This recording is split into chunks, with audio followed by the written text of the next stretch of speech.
Hello दोस्तों। एक छोटी सी कहानी जो ये बताती है कि भगवान कहाँ है और कहाँ नहीं है। तो आइए सुनते हैं। एक बार एक टीचर था जिसका तकिया कलाम था कि वो जब भी स्टूडेंट्स को पढ़ाना शुरू करता था क्लास में, तो सबसे पहले उसकी जुबान से यही शब्द निकलते थे कि भगवान देख रहा है, भगवान सब जगह है और वो व्यापक है। और उसके बाद वो पढ़ाना शुरू करता था। बच्चों को भी पता चल गया था कि सबसे पहले टीचर ने यही शब्द बोलने हैं और उसके बाद क्लास में पढ़ाना शुरू करना है। एक दिन बड़ा अजीब सा हादसा होता है। वो अध्यापक जब बच्चों को पढ़ाने लगता है, तो जैसे ही वो क्लास में आता है सीधा सवाल पूछने लग जाता है और रोज की तरह जो उसका तकिया कलाम था उसका इस्तेमाल नहीं करता है। उसने कहा, बच्चों ये बताओ कि भगवान कौन सी जगह नहीं है। बच्चे दंग रह गए कि हद हो गई। रोज तो हमें पढ़ाते हैं कि भगवान व्यापक है, हर जगह मौजूद है, और आज सवाल कर रहे हैं कि बताओ भगवान कौन सी जगह नहीं है। सब बच्चे चुप।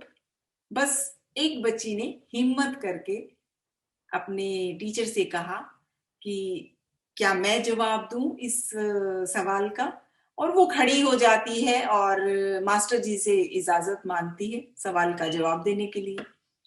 हैरानगी तो अध्यापक को भी बहुत थी कि मैंने तो सवाल ही गलत किया है और ये जवाब देने के लिए तैयार हो गई है, तो ऑब्वियसली इसका जो है जवाब भी गलत ही होगा। तो टीचर ने कहा, अच्छा बताओ कहाँ उनकी मौजूदगी नहीं है, भगवान कौन सी जगह नहीं है।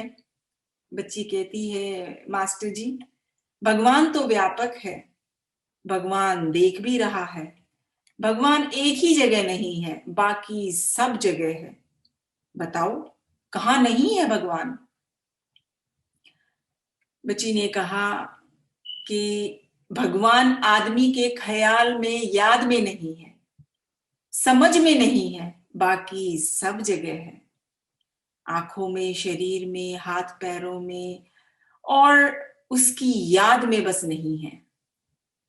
अब ऐसी बात सुनकर, उसका जवाब सुनकर बच्ची का, इतिहास कहता है कि अध्यापक उस बच्ची के पैरों में गिर जाते हैं और कहते हैं कि मैं तो समझा था कि मेरा सवाल ही गलत है, पर तुम्हारे जवाब ने मुझे साबित कर दिया है कि तुम सही हो और मेरा ही सोचना गलत था।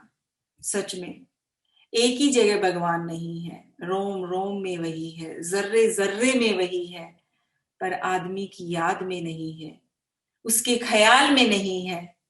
सब कुछ उसी की याद में है और सब कुछ उसकी निगाह के नीचे है। रोंगटे खड़े हो जाएंगे अगर इतना एहसास हो जाए हमें कि हम उसकी याद में हैं, पर हमारी याद में वो नहीं है। उसकी तरफ से तो हमारे साथ रिश्ता जुड़ा हुआ है, पर हमारी तरफ से उसके साथ रिश्ता टूटा हुआ है। तो दोस्तों, कहानी तो बहुत छोटी है, लेकिन जिंदगी का बहुत गहरा मीनिंग और गहरा अर्थ समझाती है। तो उम्मीद करती हूँ कि आप सब भगवान को अपनी याद में रखेंगे, अपने एहसास में रखेंगे और अपनी हर याद में उसको याद करेंगे, उसका शुक्राना करेंगे। तो दोस्तों, मुस्कुराना, शुक्राना और किसी का दिल न दुखाना। बहुत जल्द फिर से मुलाकात होगी। तब तक के लिए आप सब अपना ख्याल रखना।